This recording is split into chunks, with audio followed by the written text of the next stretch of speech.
Welcome to our program on Kardec Radio.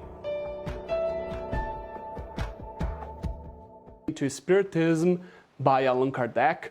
It is chapter 13. Do not let your left hand know what your right hand is doing. And I'm going to read number 3. It is doing good without ostentation. And the reason I brought this lesson here for us is for us to think a little bit about how we do that, how we do the good without ostentation, especially when we go online. Because today it's very easy for us to put our good actions, for example, if I do some volunteering work, social work, I go there and post it online, and any other example. And let's think a little bit how we do that and how can we do that following the lesson that Jesus and the elevated spirits brought to us. So here we have number 3. Doing good without ostentation is a great merit. Hiding the hand that gives is even more meritorious. It is an indisputable sign of great moral superiority. Because in order to see things higher than most people, it is necessary to disregard current life and to identify with future life. In short, it is necessary to place oneself above humanity, to renounce any satisfaction obtained through the testimony of fellow humans and instead wait for God's approval.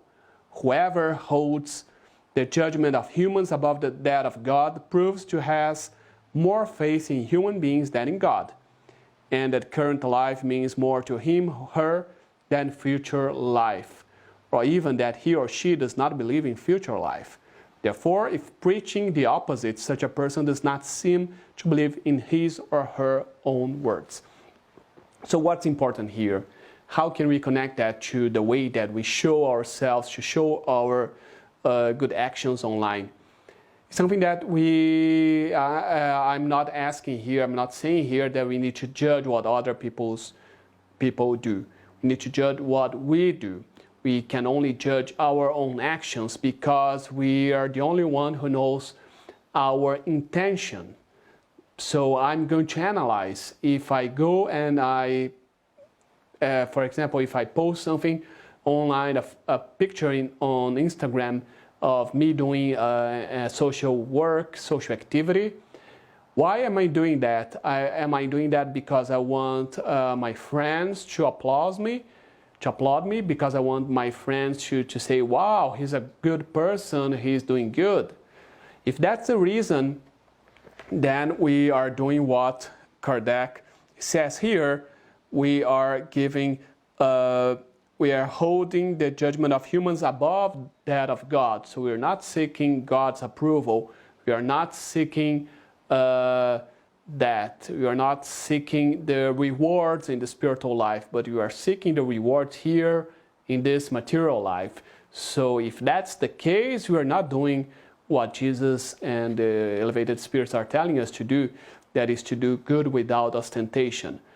That's what I said, that we need to see the intention. But if I'm doing that, if my focus is not to show off, it's not to show that I am doing something good, but to show that there are many good things that can be done and that should be done, and I'm trying to encourage other people to do good work, to help others, then in that case, I'm doing that changes the scenario.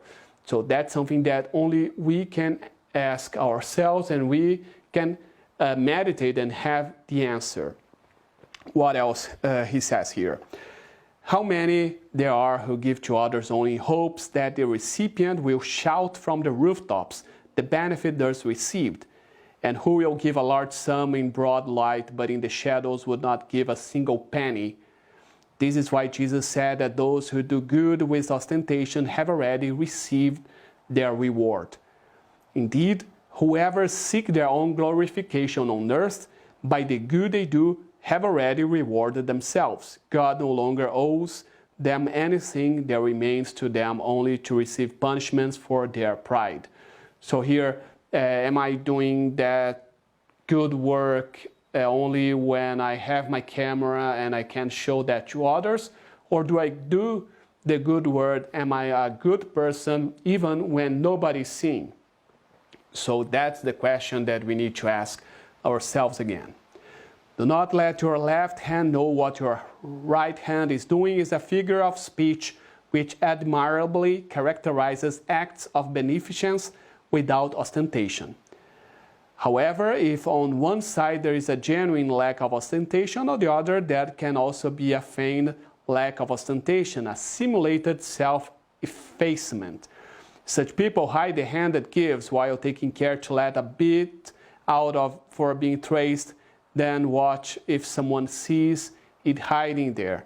What an unworthy parody of the maxims of Christ. If benefactors full of pride are despised by their own fellow beings, think how God will regard them. These two have already received their reward on earth. We know them. They are self-satisfied for having been noticed.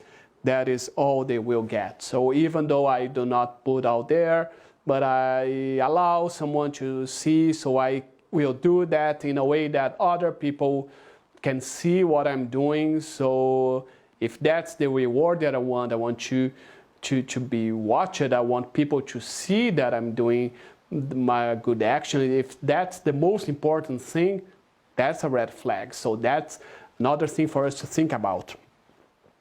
What will be the reward of benefactors who weighed heavily on the recipient of their benefits, in a way imposing testimonies of gratitude on the latter and making them feel their position in society by extolling the cost of the sacrifices that they had to impose on themselves in order to aid the needy? This sort of benefactor will not even have an earthly reward, for he or she will be deprived of the sweet satisfaction of hearing bless his or her name. And this is the first punishment for their pride. Instead of going up to heaven, the tears they dried up at the cost of their vanity will fall on their hearts of the afflicted, harming them. Any good they do will bring no profit to themselves, since they reproach it, because a benefit reproached is like adulterated and worthless currency. So is vanity behind what I'm doing? That's another question that we need to ask ourselves. So he summarized here, to give without ostentation has a double merit. In addition to being material charity, there is moral charity. It spares the sensitivity of the recipient. It makes him or her accept the benefit without hurting their self-esteem. Also, by safeguarding their human dignity, people who would not receive alms will accept service.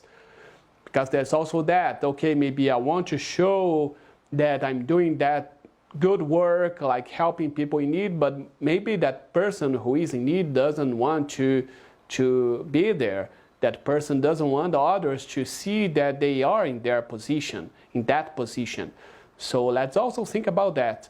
Am I doing something to hurt others, the ones who are around me right now while I'm doing that charitable action? So that are many questions that we need to ask ourselves. It's not easy, but it's something that we can keep in our minds every time we do some kind of charitable work.